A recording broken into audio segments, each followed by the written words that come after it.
I'll have no idea when you share your screen and all of a sudden you can't see anything. It's a little scary. I can't see Jennifer Haggerty's face to know if she's laughing at me or not. She was. I knew it.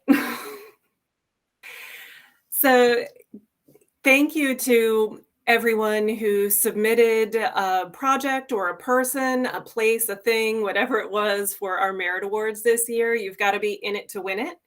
And also a huge thank you to the Virginia Main Street staff, in particular, our amazing MC, Kyle Meyer, for all of the work that you all have put into the CCV series, the Merit Awards, and all of the work that you do with the communities every day. In particular, words of affirmation and appreciation to Kyle Meyer for the lovely and thoughtful script that he provided me for my part of the presentation today that I won't be using at all because I have a very hard time staying on script. But I really appreciate the thought in that, Kyle. And everyone, thank you for participating with us over the past year in the CCV series. And as Kyle mentioned, this is our final presentation today. So again, to remind everyone, please mute yourself, turn off your camera so that the focus is on our speaker. And a reminder that this session is being recorded. There will be time for question and answer at the end of the presentation, so feel free to use the chat box. And there is a handy guide for you on the screen as to how to do all of the things in Google Meet. Turning on and off your microphone, your camera, any additional settings you may need to take a look at, and ensuring that you don't leave the meeting when you intend just to mute yourself or unmute yourself. We do it all the time. And you can also take a look at the attendees and add some items in the chat today. So as Kyle always says, we're going to test your skills in the chat. For your community, what is your 2022 New Year's resolution? And because I only have the one screen and can't see people's responses, Kyle, I'm going to ask you to continue some of your MC roles, or Matt Wagner can participate as well as our speaker today. And let me know what folks are telling us. It always takes a little bit of a delay. So Rebecca, you can fill that void however you want to. Rebecca can fill a void. I think that's why they asked me to do this. We were actually chatting about this question earlier, and, New Year's resolutions, people say not to do them. I don't care. I love a good New Year's resolution. So that's why this is my question for everyone today. And I think it's a fair question for communities because we really want you to be reflecting on what have you learned over the past 12 to 24 months, and how are you planning to apply those lessons in 2022? So whatever that means to you in terms of resolutions. Any responses yet? Because I know who's in this room and I will call on people. Here we go. Well, none yet. They're slowly coming in. So Jennifer Haggerty in Gloucester says, we survived, then thrive, and expectations are continuing to grow. So they're just going to keep on moving and being creative and responding appropriately and keeping those kinds of impacts happening. Absolutely. How about Roanoke or Fredericksburg, Lexington? What's happening in y'all's communities?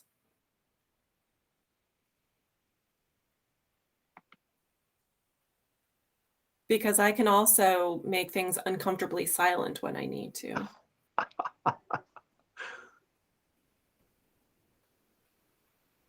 Oh, here we go. I report. Yeah. Well, Jennifer Haggerty is filling the void with more. She says, we have lots of moving parts going into place. Can't wait to make some announcements. We want less vacancy. Yeah, absolutely. Let's fill those storefronts. Yeah. All right, Kyle, for anyone who's not answering, please take their awards away from them. Noted. So, with the Creating Community Vitality series this year, what we have really sought to do is focus on that work from home revolution that we are experiencing in Virginia and across the country. This offers a unique opportunity to better position communities for success by ensuring local amenities, infrastructure, and social offerings are in place to retain and attract an increasingly mobile workforce. So, over the past year, we broke that down into three key themes. Identity, really taking that opportunity to reflect on who you are as a community. Your ecosystems, so thinking about those networks that are occurring locally and regionally and how you can utilize those. And with community, which is the section that we're in now, how you can really build those relationships for the best impacts for the entire community and really expanding what we mean when we say community. This is just a reflection on some of the topics that we've covered over the past year. The placemaking, storytelling, housing, public spaces was an amazing presentation. These all come together to create what we think of when we think of community and what we should be examining locally to really build on those assets and create a place that serves the residents who are living there, serves the visitors who are coming on a regular basis, and serves to act as a tool of recruitment both for businesses and for residents. So I do want to take a moment as well to reflect on place attachment and what that means exactly. And this is a relationship between a person and a place, exactly what it sounds like. Um, when you look at the literature around place attachment, they really focus on this can often have a tangible result for the person in the way that they express their attachment to the place. It's very emotional and it's reciprocal. So if you have a person that is attached to your place, it's probably because that place provided them with something that elicited that emotional reaction. And the Knight Foundation, excuse me, did the Soul of the Community survey a few years ago that probably a few of you have heard me reference before.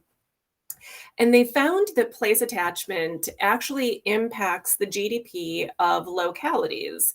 And they found 10 areas that really impact that place attachment between a person and the place that they are living.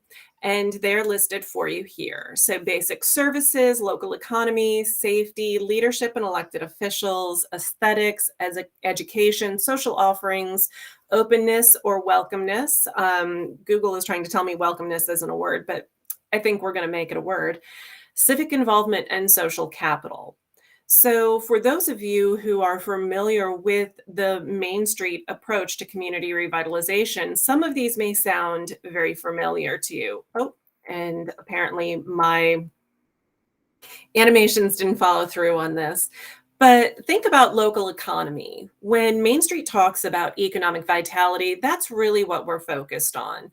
We're focused on helping you find those entrepreneurs in the community and bring them to your storefronts versus recruiting business from outside of the community. The aesthetics, of course, is design and placemaking. People like to be in places that are attractive, that there is clearly investment happening, and where they feel safe. Social offerings, civic involvement, and social capital, those all kind of wrap together in terms of promotion and organization. And I know sometimes in Main Street, we hear people say, well, Main Street, they just throw parties, right? Well, sometimes Main Street throws parties, and now you can point them to this study and say, actually, those parties that we throw, and we just talked about some really great ones earlier, have a direct line to how people feel about this community. These parties provide people the opportunity to come into the district, spend money in those businesses, and it increases their place attachment, which increases their likelihood of investing in our community. And that's really what we're looking for. So definitely take a look at that study and let people know that the work that you are doing is directly tied to the health of the local economy. And now we are going to turn it over to Matt Wagner, who is going to update us a bit on what the last 12 months has shown us about remote work and what are those lessons that we can take into 2022. Matt, I'm going to kick it over to you. All right, thanks, Rebecca. And I just want to share my congratulations as well to everyone, all the award winners. I'm always so amazed at just the tremendous work that all of you do, get inspired by it. And that's why I love getting out in your communities when we have the opportunity, because it's where the real great work is occurring. So congratulations to everyone. And so yeah, as Rebecca mentioned, I'm going to try to kind of sum up perhaps the numbers relative to where we've been, but also maybe shed some light from a community perspective on how communities are trying to position themselves to leverage what is really, kind of over the last 4 or 5 decades, one of the few trends, along with what we're seeing in the world of entrepreneurship, and now sort of capital investment, especially at the federal and state levels, of really looking at small towns, rural communities, and sort of reversing some of the trend lines that have been going sort of counter to our many of our wishes if you're in a small town or a rural area. And so remote work is one of those, certainly one of those areas that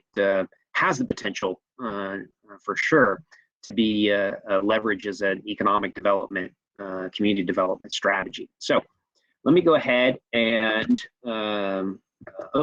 share screen here. I got to remember I'm on Google and not Zoom or Adobe or one of those other platforms. Okay.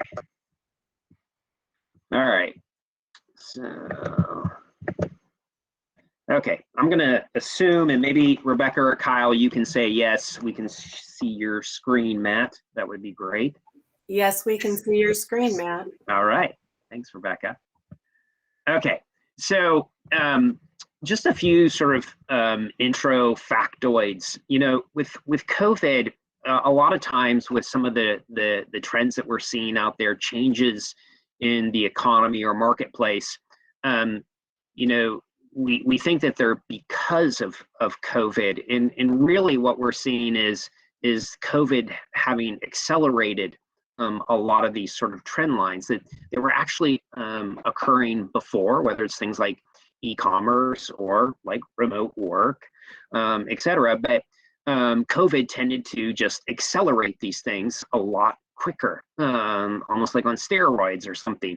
And whether that was a positive trajectory or sort of a downward trend, it certainly hastened those particular areas. And remote work was definitely one of those particular areas. So you can see here that about 6% of workers prior to COVID were working remotely, okay? And obviously, much of that has shifted, predominantly in certain occupations, as you can well imagine, that don't necessarily need to be tied to a specific sort of place, a geography. For so many years and decades, workforce has been tied to a density of activity, especially like in the tech industry. And now what we're starting to see is that in many occupations, there's a decoupling there. And for all the fears around things like productivity and workers not being able to work in teams or what have you, a lot of this I think has been demonstrated that it can be quite effective. And if anything, sometimes perhaps too effective is now you're tied to your computer, your phone, what have you, 24/7 versus going to an office and perhaps being able to leave it there.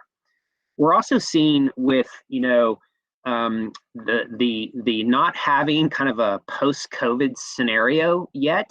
I think, going that March will represent 2 full years of, if you can imagine, I still shake my head at it, that we've been in sort of this COVID haze, that, a lot of companies are thinking that, and putting off going back to their offices. And as such, I think what you'll begin to see is much more sort of permanence baked in, even beyond what it is currently. The longer things continue, businesses don't like one, risk, certainly, but they don't like sort of the unknowns. And so I think you'll see more decisions being made, not so much in just putting things off until we see what happens, but just saying, what, there's a fork in the road here, and we're just going to have to make a decision. And so I think, as much as we've seen where we saw, 40, 50%, and now the dialogue is around low 20s to high teens, I think you'll see more of that baked in as we go forward. There's also, the demand side, as more people experience remote work, and even in sort of the great retraction around employment and people leaving the workforce, those that are coming back or have experienced remote work want to stay that way. And so as employees have more sort of strength and can push companies in a certain direction because of low unemployment and the need for talent, I think you'll also see more of the push towards remote work, or what people are calling sort of a 2+2+2 kind of scenario, where there's 2 days in the office, 2 days, sorry, 2+3+2. I can do my math. 2 days in the office, 3 days off, and then sort of 2 days, obviously, on the weekend. So you'll see some hybrid moments there as well. And then, sort of on the downturn, what's the effects of remote work have really done 2 things. One, it's encouraged more people to think about migrating away from a lot of the jobs that you often would see in a downtown, like retail, like hospitality, like restaurants. And if you were sort of hyper, if you had just a ton of business mix largely in those particular areas, like a lot of large city downtowns or with their restaurant districts, and sort of, going with downtown workers as their primary push. I was just in Chicago on Friday to our office for the first time in almost 2 years, and it was dead in downtown Chicago, certainly in comparison to what it was in 2019. And so while many small towns and mid-sized cities have been able, because they were much more diversified in their employment base and their downtown business mix, actually may have seen even more uptick in business development, large cities have really been sort of impacted in a negative way here. All right, so if we take a sort of look at what remote work was like pre-COVID, this has remained fairly consistent with some slight adjustments, but there are some correlations between educational attainment and whether you had options to work remotely. And so you can certainly see if you've had an advanced degree or a bachelor's degree, there was a third to 40% that were able to on a typical day were working from home. And then lower educational attainment that may be tied to more sort of manufacturing or warehouse tied to place, hospitality, retail, etc., then perhaps you didn't have that option. And then it's also tied heavily to occupations. So from a community perspective, if you are looking at strategies to attract remote workers, generally what and you'll see this in a little bit, but generally there's kind of a 2 to 3 hour drive time, if you want to call it like a trade area for remote workers. And so as you're looking at proximity to other sort of employment hubs, thinking about those that have higher, education and employment concentrated in professional services or management, business, and finance, and anything from an office sector. We'll see a little bit more, I think, in healthcare practitioners if we see telemedicine continue to grow. I could see that as being another area that would be at least the back office side of things as well. So again, as you're looking at attraction strategies and communities that you might want to target, again, 2 to 3 hour trade area and professions and education high points might be rich sort of targets for those interested in moving out and remote working. Some of the big shifts you just see here in terms of the number of days that people were working before and after in remote work. And you can see that, and this is when they say after, when you see this slide, it says after COVID-19. This is not sort of like post-pandemic. This is after COVID hit, okay? So you can see that upwards of 44% of the employment base, and depending on where you were at in the country and obviously in different occupations and education strata, this could be a lot higher, but certainly we saw a lot of shifting going on, and which remains even today as some people begin to go back to their office or workplace. Now, just about any sort of futurist economist, demographers, etc., are sold on remote work as being sort of sticky post-COVID. Again, primarily because we were already seeing movement in this direction. It's not like it's a new phenomena. And there was tremendous amount of growth from 2005 to 2018, even before COVID.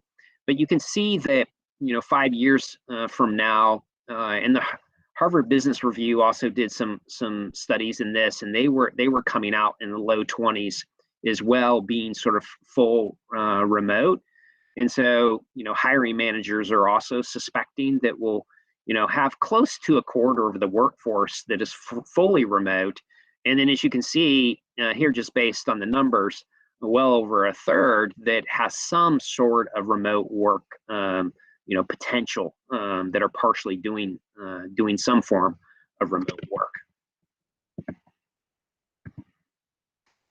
All right. So the rise in remote work has also brought about, and I'm sure given our crowd here today, you're all familiar with sort of the rise in co-work space. Now, what's interesting is when COVID first hit, there was actually, and I'm sure you're all familiar with WeWorks, that had built up a sizable real estate portfolio in co-work space and primarily, large city downtowns, that this was the demise of co-work space, that we would just all simply work from our homes. But what the data has demonstrated is that's not necessarily the case, that perhaps in bigger cities, there is still some reluctance, but co-work space as an option for remote work for entrepreneurs is still a very viable strategy in support of remote workers. And a lot of it has to do with, and I'm sure if you were working from home or continue to work from home during this time, while it's nice, perhaps, it's not everything that it's built up to be. You're constantly plugged in, as I mentioned before. It can be a little lonely, and that's why we actually saw pet adoptions go up like crazy during the past 18 months or so. If you're an empty nester or what have you, or single. And then just the pure distractions of maybe having kids at home that were going to school at the time or whatever.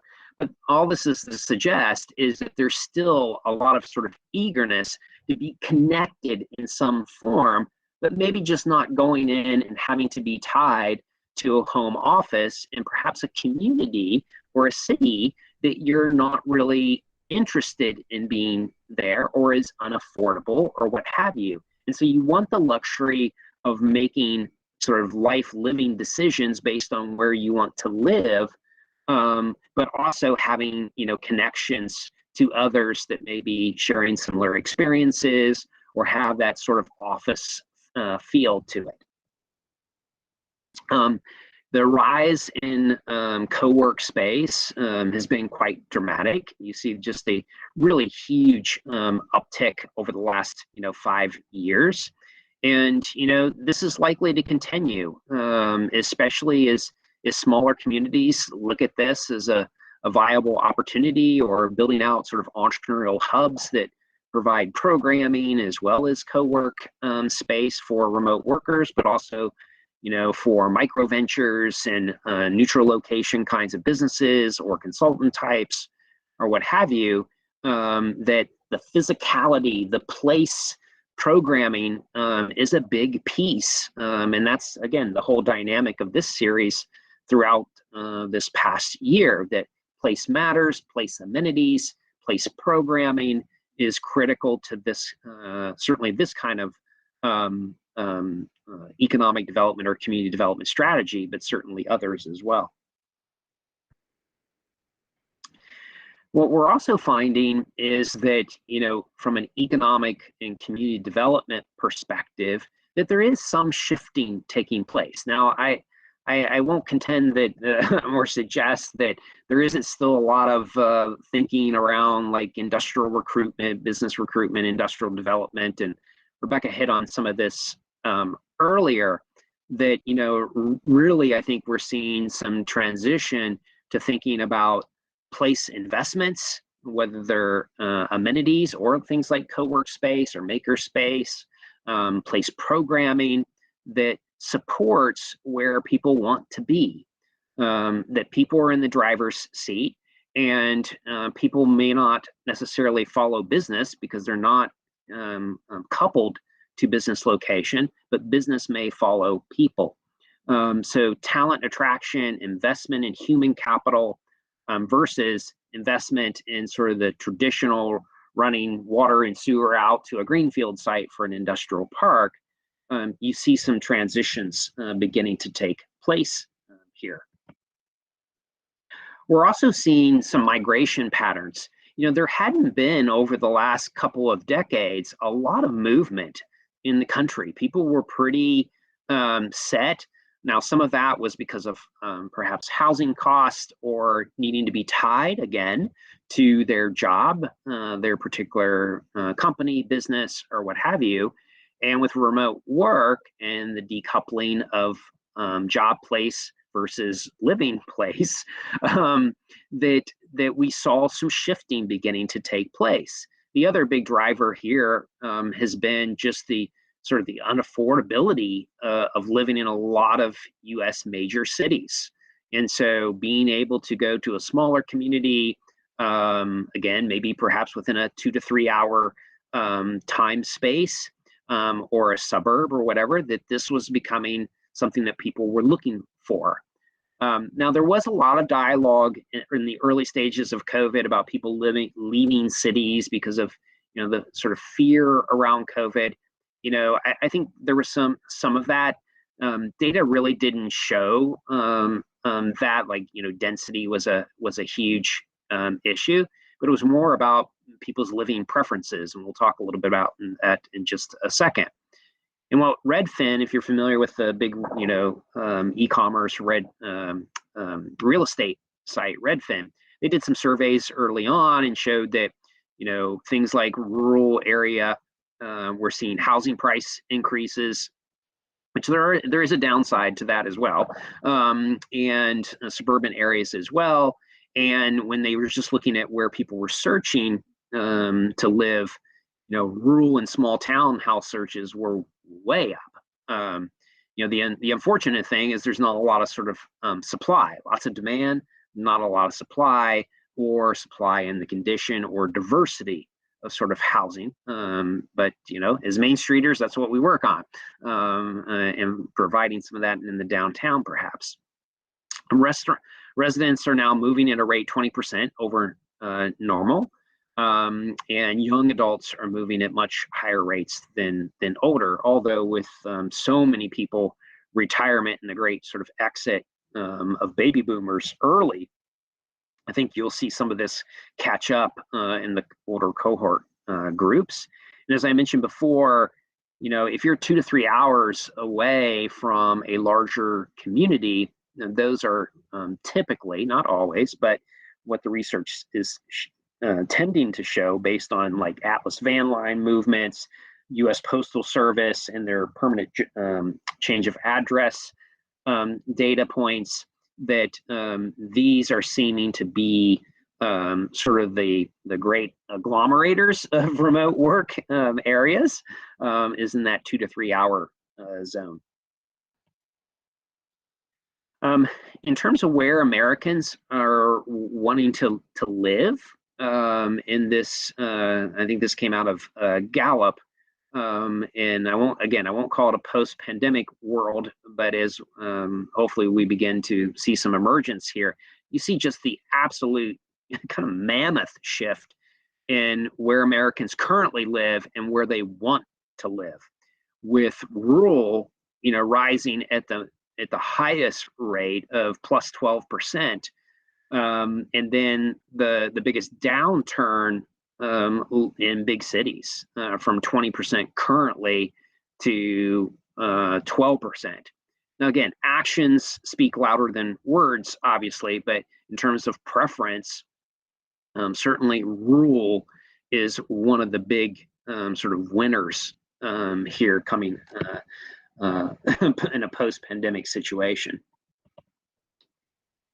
Many of you may have saw some of the recent work of Hamilton Lombard at the University of Virginia, a demographer there that's been doing quite a bit of work in the remote work space. And I will thank Joy Romley for sharing an article that really spoke to his work. And this is just showcasing the work from home in 2019. Now, the key here is that we just don't have any more recent data than 2019. Okay, this is out of U.S. Census and projected having 5-year estimates that hopefully in the next year or so we'll get another year's worth. I know Hamilton, I had a conversation with him. I think you'll see more people looking at the U.S. Postal data set on change of address and seeing if there's migration patterns there as another correlation to remote work. But this just gives you a sense county-wise, one community, with a lot in sort of the Shenandoah Valley, Charlottesville area, as well as Chesapeake Bay area, as being really focused, but many areas have seen uptick. And so even though there are sort of concentration patterns, many communities are well positioned to support some remote work. And, from an economic development, community development perspective, a lot of our work is simply around layering markets. Layering as many different markets and diversity of markets that we can have that impact our downtowns and our commercial districts. And so whether it's tourists, locals, or remote workers, that's a whole nother layer that can be added to better support our local economies. Some of the continued barriers and challenges. So again, while there's lots of trend lines heading in sort of the direction of rural, small towns, impacting main streets, there remains, and many of you are well aware, no surprises here, that as much federal money that's coming down the pipe, as much state money that has been announced on broadband, we still have to get it in the ground, right? It still has to take place. And so it's great that investment is being driven in that direction, but it's still going to take a little bit of time. And technology infrastructure, without a doubt, is one of the key drivers, is one of the key must-haves for remote work. As we saw during COVID, it's really challenging when you don't have access to stay in touch or to go to school or what have you.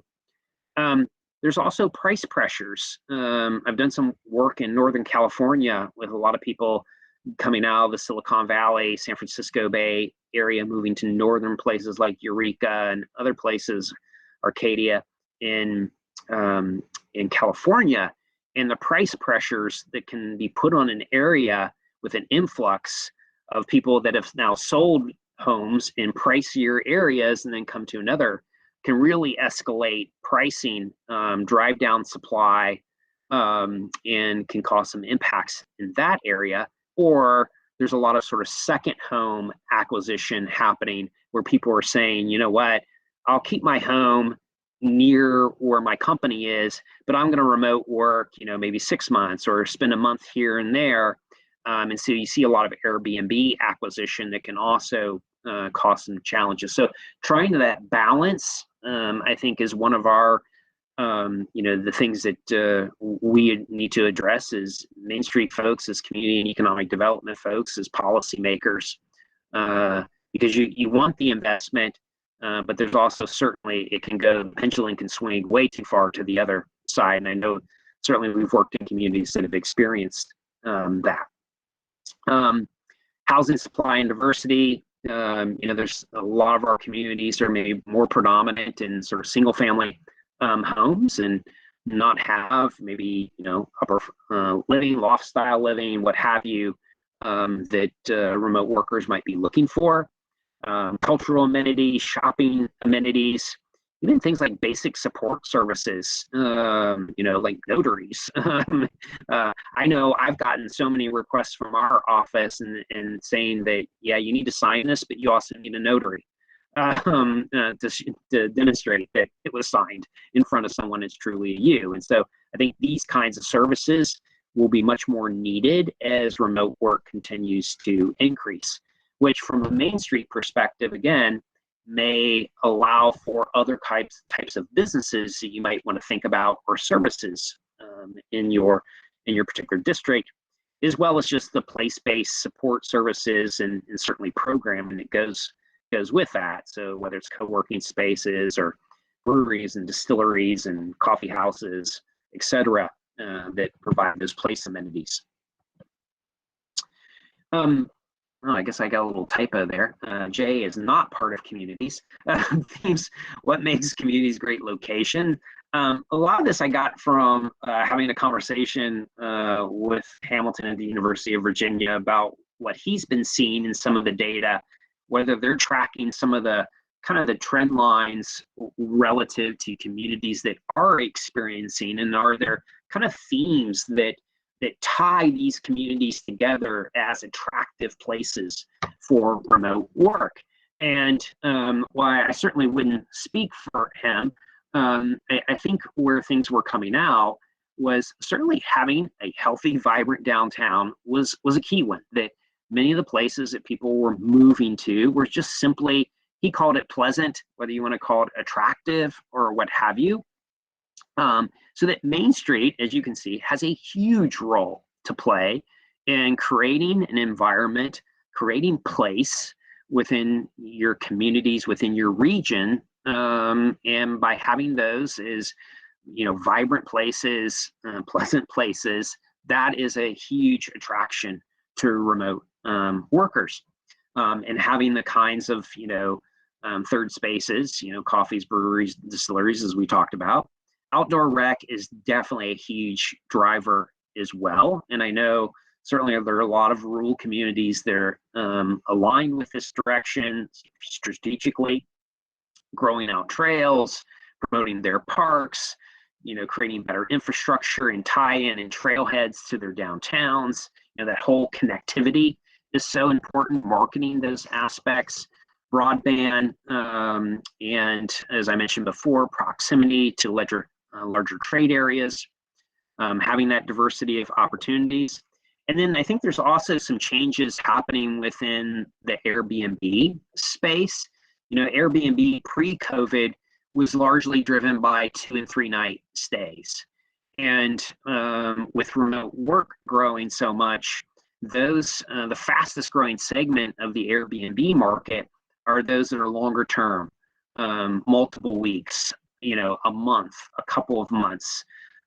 Much like you saw with like traveling nurses and that kind of thing, remote workers are also staying much longer, and then perhaps going to another space if they're not setting up sort of permanent residency somewhere. The other thing that we talked about was there seems to be strong correlation between the places that remote workers like and actually the place that retirees like. And so I don't call it a two for one, and getting another layer. But if you're making your downtowns, your communities attractive to remote workers, it's likely that retirees will also be viewing some of the same things as important to them as they're making their decision. And with 4 million more baby boomers retiring in 2021 than what was expected, there are going to be, that's another huge sort of layer for attraction to our communities. Some of the strategies that communities are employing, and keep in mind, a lot of this is just, being tested. While remote work was prevalent before, it wasn't big enough to really attract a lot of economic development investment or capital, and where we put our capacity and resources for promoting our communities. But now I think that has certainly transitioned, and a lot of people, a lot of communities are talking about making their cities, towns, what have you, more strategically placed for remote workers. So broadband, certainly a prerequisite. And then you're also seeing incentive programs now, and I'm sure many of you familiar, neighbor in West Virginia that now has a state program. The city of Tulsa, which was probably one of the first in the country to really drive their investment dollars towards increasing opportunities for remote workers to move to Tulsa. But I think there's some different typologies that are beginning to emerge here in the incentive space. Certainly the relocation grants, and there are many cities and states, as I mentioned, about that. You're seeing some communities that are looking at student debt relief to attract young people to their communities. There's things like tax abatement or down payment assistance for purchase of homes in a community. And as much challenges as there's been with childcare, being able to offer free or discounted childcare, which New Mexico is putting a lot of money into, and I know Maine has directed a lot of their ARPA funds to as well. This is another area that's tied to being able to support remote workers. Utah is investing in sort of the human capital within the communities by utilizing the Utah State University as a training mechanism. And then from a public policy perspective, the state of Utah is directing a lot of their hiring practices to supporting rural remote workers. And so it's this sort of coupling between how do we upscale local workers to be able to work remotely in sort of tech-based positions, and then how do we create and align our hiring practices where we can to provide some employment to remote workers in rural areas. So kind of an interesting policy, sort of program policy alternative in Utah. Building out alternative workspaces, as we've talked about with like co-workspace or entrepreneurial hubs. The social capital side of networking groups based on some of the data around like loneliness and wanting to interact with other people. So that social capital piece, and a lot of chambers have been highly engaged in that. Bringing your former residents back. Maine has their Boomerang initiative I know the state of Iowa has done some things in that area as well. And then we're starting to see more like websites, economic development websites that are talking more about livability than perhaps the industrial park kind of economic development websites that we may have seen in the past. So attracting, again, human capital, talent, and that's changing how people are promoting through their e-commerce or website upgrades. Some of those remote work attraction programs, as I spoke to, see everything from Honolulu's, like that seems like you wouldn't even need to incentivize, perhaps, but they've got their movers and shakers program. Tulsa, as I mentioned, and it's not all just states or large cities. Newton, Iowa, which is a really small community, is offering some incentives to buy homes in the area. Rural states like West Virginia, as you're well familiar with, Vermont's program, although I think that's already sold out, and Northwest Arkansas with they're doing 10,000 and actually giving a bike with it as well. So they all sort of have the same thing as some incentive dollars, whether it's directed towards housing or just moving there or some other sort of incentive. But they're largely playing on also outdoor rec. You see a lot of sort of themes along this, and probably targeting more sort of younger remote workers when you sort of look at some of how they're positioning their programs. I'm going to try to give you another example, and I'm going to stop here. This is from Minnesota, relatively small community. I'm going to show you their video. If you'll bear with me 1 second. Now, I don't know if you can, let me know if you can hear this. If not, when I play this, otherwise I've got a backup and I'm going to use my phone as the audio. So hold tight here.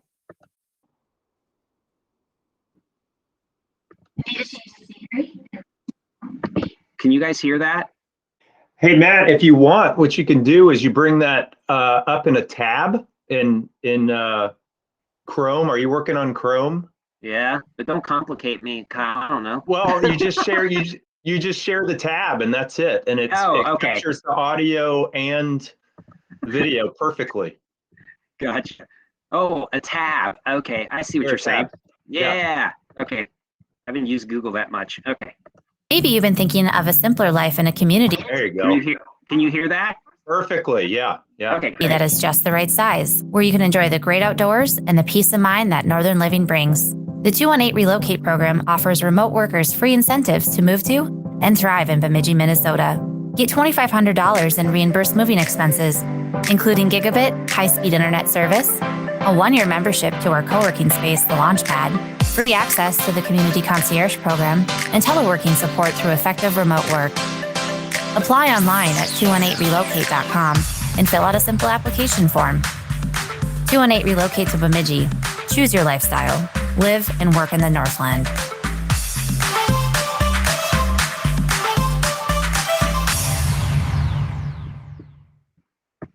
All right. So, oops. Okay. So, quick example of a relatively small town, although 15,000 can seem a little bit big, but certainly remote. They're northern Minnesota, and you can see how they're kind of positioning themselves in terms of big outdoor rec push, but also technology, play space assets like a co-work space, livability factors, really important there as they seek to promote themselves. So let me just go back here and I'll finish this out.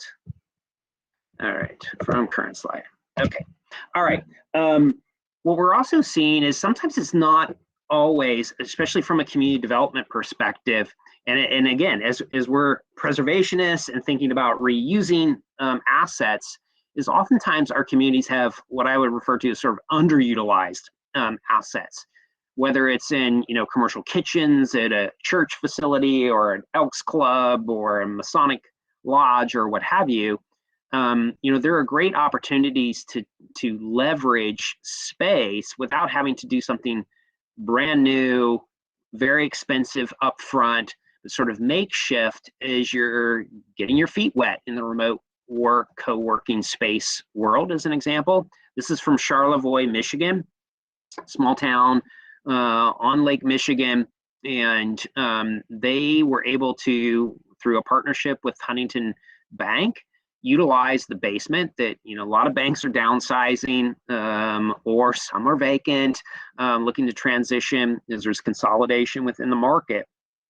And so they donated the space in the basement, and they established the Main Street program there, established the Vault, which is their co-working space. They host a lot of different ideas, social networking there, as well as a space for entrepreneurs and remote workers. They're also using as a springboard for a maker space that they're looking to create. So it's become kind of a hub in many respects there in Charlevoix. But again, I think the premise here is that they were able to take something that was underutilized and put it into sort of a new kind of use and function. While this is not an exhausted list, if you think of remote work as almost like an ecosystem, just like we think about in entrepreneurial ecosystems, there are perhaps some stakeholders that you would want to involve as you're thinking about how do we attract remote workers, what can we be doing to support them. And so this is just a group, and you see things like arts groups, obviously recreation being a driver. How do we get them engaged? Property owners that might be thinking about Airbnb or have some Airbnb components. If you've been able to identify other remote workers, even if it's just putting something on Facebook, or establishing a meetup kind of situation for remote workers, but engaging them, where'd they come from, what attracted them to the area, almost like doing a sort of an audit or an assessment of them. And then tourism officials are biggies as well for this. And then relative to reaching and marketing to remote workers, again, certainly not an exhausted list, but just in perusing other areas that seem to be positioning themselves, social media postings, especially think beyond kind of the Instagram, Facebook, but like LinkedIn might be another real area, given that it's more sort of the professional job or professionals area. So LinkedIn might be a really good one to kind of think about in promoting the community, or posting different highlights from your community relative to remote work, and they catch it that way. Putting posters at co-working spaces in other communities that are sort of current hubs.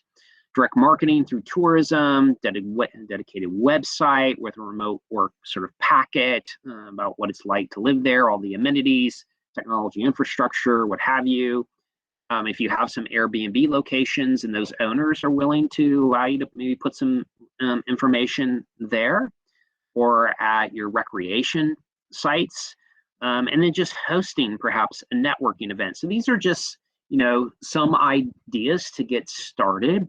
And I think as remote work becomes a growing area of community and economic development, you'll just see a lot more examples and other ways that people are utilizing from an attraction perspective.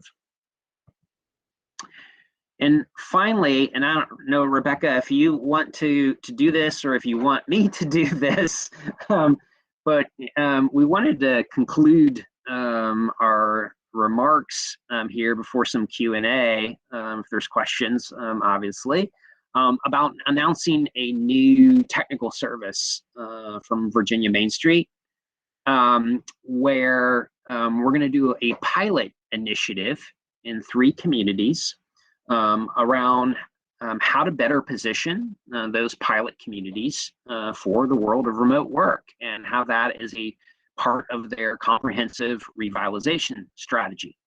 So that's going to be based in TA to analyze the demand. So there'll be some analysis there, trying to better understand target markets, where the gaps are, and then doing some sort of project feasibility around a line, place-based or program recommendation that comes from that analysis.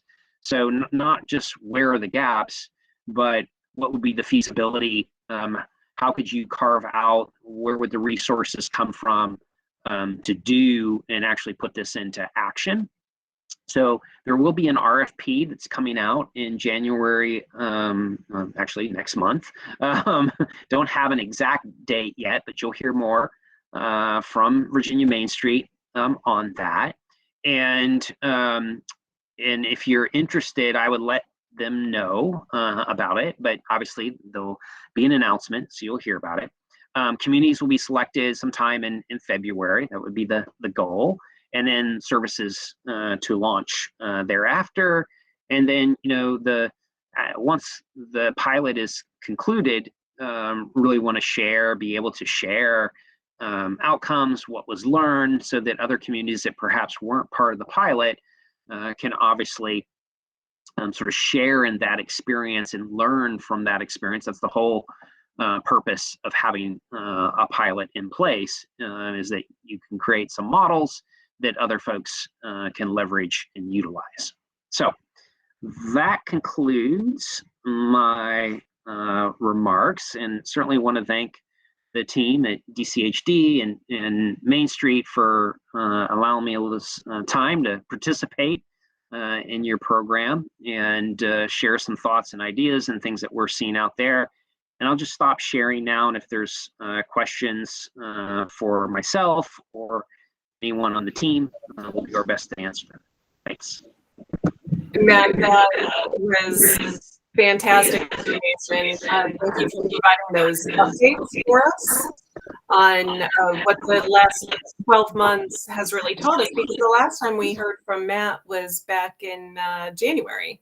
So it's been a minute, and in today's climate, 12 months feels like 36 months.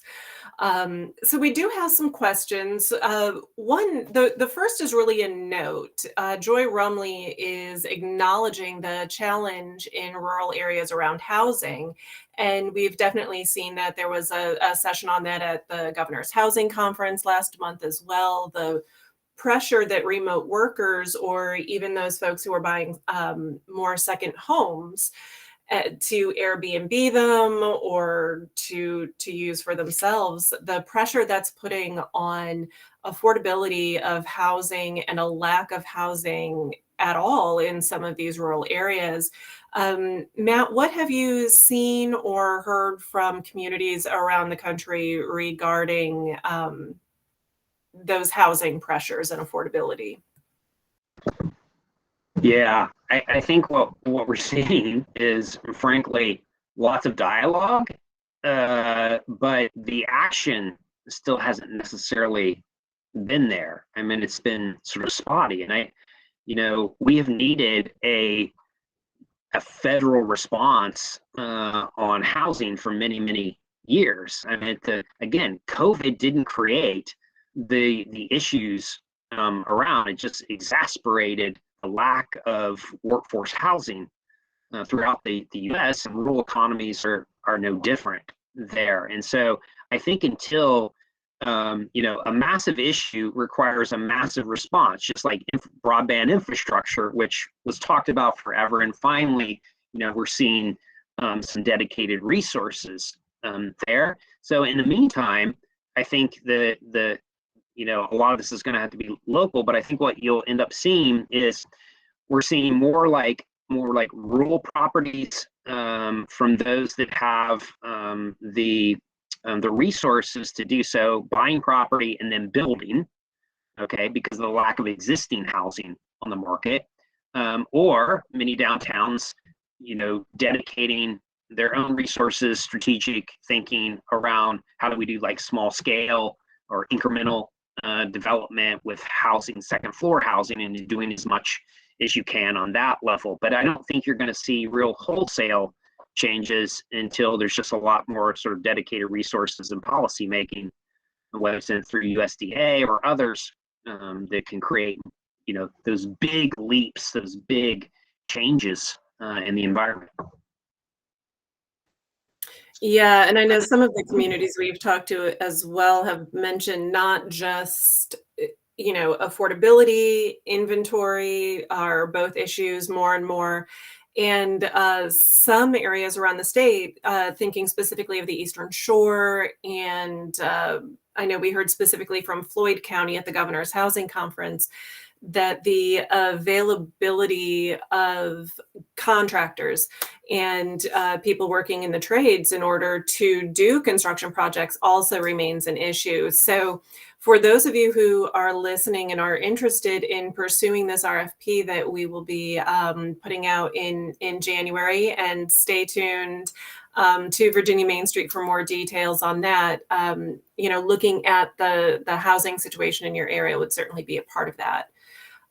Harrisonburg asks, are there any examples of campaigns or packages for marketing long-term Airbnb co-working stays? Yeah, that's an excellent question. I have not seen any sort of marketing packages in that realm.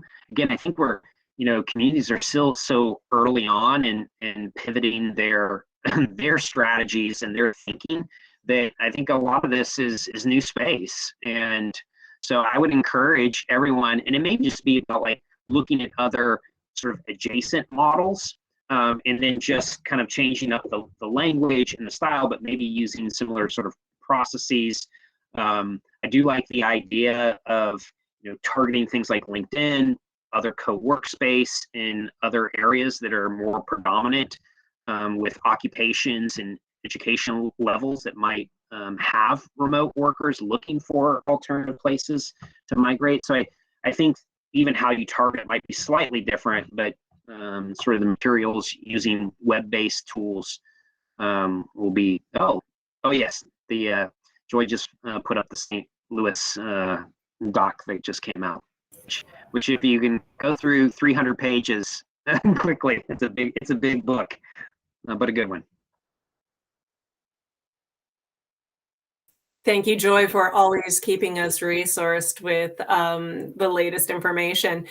Speaking of the latest information, literally while Matt was presenting, Governor Northam announced that his proposed budget includes an additional $245 million for outdoor recreation projects around the state, noting the economic benefit of having trail systems in your communities. So, Matt referenced this, and I know that Hamilton's research calls this out specifically as well, that outdoor recreation is really an economic driver and has a lot to do with place attachment for folks.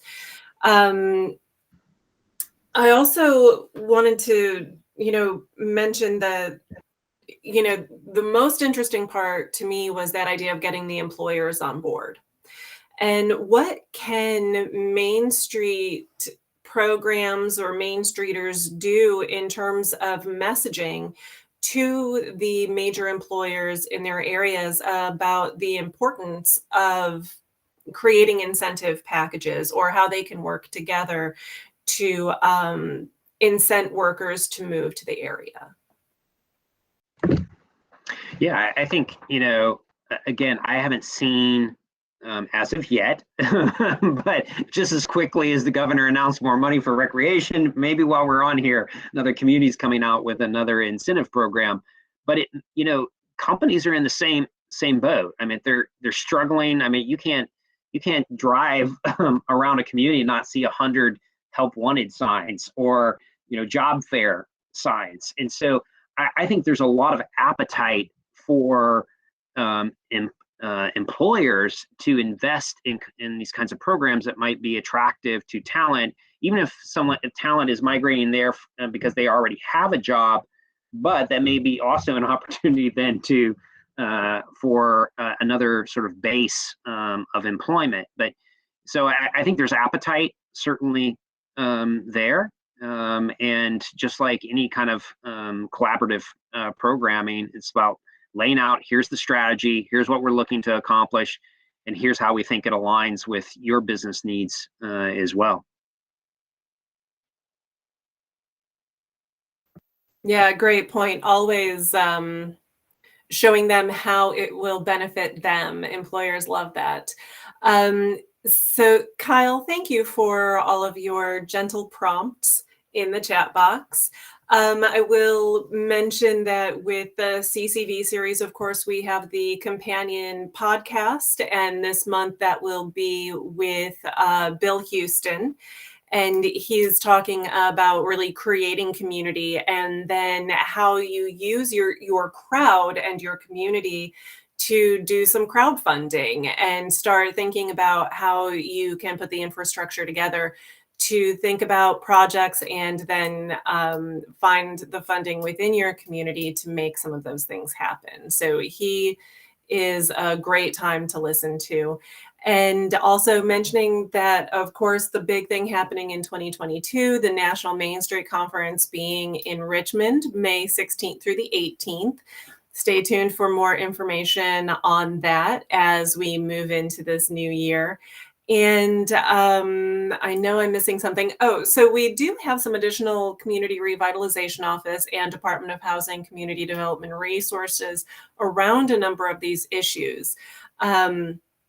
So look for an announcement coming out soon for a January roadshow that will really focus on how a number of communities around the state have utilized some of our resources to best position themselves for continued economic development, both large scale and small scale. And with that, I will thank all of you for joining us. I will thank the Main Street staff again. Kyle, Courtney, Catherine, Zachary, for everything that you all have done for this programming throughout the year.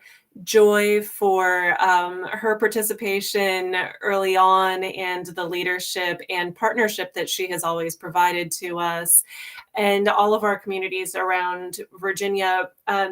Y'all make us look really good, and thank you for that.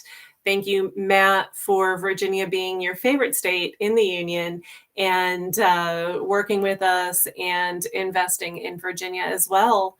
Thank you again. And that wraps the Creating Community Vitality series. Stay tuned for information on our training series for 2022. And Happy New Year. Thanks, everyone. Take care.